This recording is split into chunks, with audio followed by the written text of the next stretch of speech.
ISL এর চলতি মরশুম এখনও পর্যন্ত শেষ না হলেও আগামী মরশুমে ভালো ফলাফল করার উদ্দেশ্যে এখন থেকেই কিন্তু ইস্টবেঙ্গল দল নতুন করে তাদের দল সাজাচ্ছে।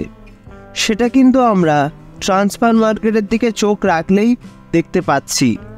লাল হলুদের নজরে কিন্তু রয়েছে বেশ কয়েকজন ভালো মানের ফুটবলার, যাদেরকে তারা আগামী মরশুমে নিজেদের দলে নিতে চাইছে। এবার ট্রান্সফার মার্কেট মানেই তো একটা রিউমারের ছড়াছড়ি, অর্থাৎ প্রত্যেক প্লেয়ারের সঙ্গেই কোনো না কোনো টিমের লিঙ্ক আপের খবর আমরা দেখতে পাই। সেটা কখনো সত্যি হয়, কখনো হয় না। তো এরকম কিন্তু ইস্টবেঙ্গলের সঙ্গেও প্রচুর প্লেয়ারের লিঙ্ক আপের খবর উঠে আসছে। তবে তার মধ্যে কিন্তু একটা কনফার্ম আপডেটও আমরা পাচ্ছি। হ্যাঁ, এখনও হয়তো অফিসিয়াল অ্যানাউন্সমেন্ট হয়নি, তবে যেটুকু আপডেট পাওয়া যাচ্ছে এই ট্রান্সফারটা কিন্তু মোটামুটি কনফার্ম হয়ে গেছে।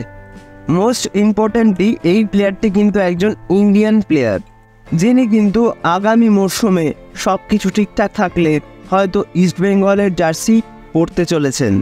সেরকমই কিন্তু এখনও পর্যন্ত আপডেট। প্রাকসুখান সিং গিল আসার পর কিন্তু ইস্টবেঙ্গলের গোল পোস্টের তলায় তিনি যথেষ্টই ভরসা দিয়েছেন।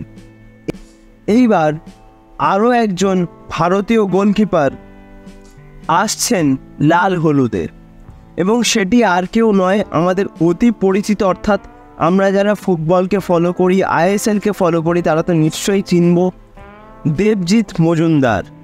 হ্যাঁ, দেবজিৎ মজুমদারকেই কিন্তু একটা মাল্টি ইয়ার ডিলে ইস্টবেঙ্গল নিজেদের দলে সাইন করিয়ে ফেলেছে, এরকমই কিন্তু একটা আপডেট পাওয়া যাচ্ছে। এবার প্রথমেই যেটা বললাম যে এই নিয়ে কিন্তু এখনও কনফার্ম আপডেট আসেনি, তবে যে আপডেটটা পাওয়া যাচ্ছে সেটাই তোমাদের সঙ্গে একটু শেয়ার করলাম।